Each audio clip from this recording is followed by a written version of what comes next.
তারা বলা শুরু করলো আসাতিরুল আউয়ালিন, কোরআন পূর্ববর্তীদের কথা। কেউ বলে এটা জিনের কথা, কেউ বলে এটা না মুহাম্মদের নিজের মন গড়া কথা, মুহাম্মদের রচিত কোরআন। বলেন নাউযুবিল্লাহ। আল্লাহ সেই কাফেরদের বিরুদ্ধে বারবার চ্যালেঞ্জ করলেন, যেটা আমি আলোচ্য আয়াতে বললাম। আল্লাহ বলেন কুল ইন জাতামাআতিল ইনসু ওয়াল জিন্নু আলা আইয়াতু বিমিথলি হাযাল কুরআন।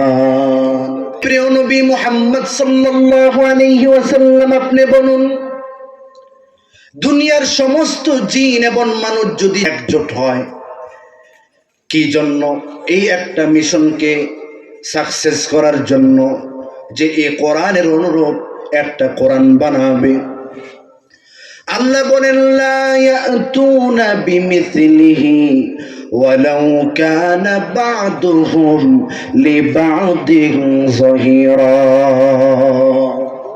কিয়ামত পর্যন্ত তারা পরস্পর সাহায্য করার ভিত্তিতেও এই কোরআনের অনুরূপ একটা কোরআন বানাতে পারবে।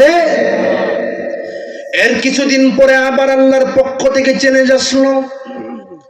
আল্লাহ বলেন আম ইয়াকুলুনা ইফতারাহু কুল ফাতু বিআশরি সুওয়ারিম মিথলিহি মুফতারিয়াত।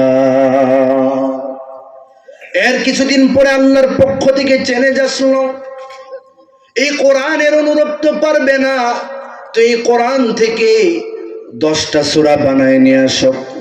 পারছে? এর কিছুদিন পর আল্লাহর পক্ষ থেকে আবার চ্যালেঞ্জ আসলো। আল্লাহ বলেন ওয়া ইন কুনতুম ফি রাইবিম মিম্মা নাযালনা আলা আবদিনা ফাতু বিসূরাতিম মিন মিসলিহি। এরপর আল্লাহর পক্ষ থেকে চ্যালেঞ্জ আসলো, আমার বান্দাদের উপর আমি যে মহাগ্রন্থ আল কোরআন নাজিল করেছি, যদি সন্দেহ করে ওদেরকে বলে দাও এ কোরআনের অনুরূপ একটা সূরা বানায় নিয়ে আসতে।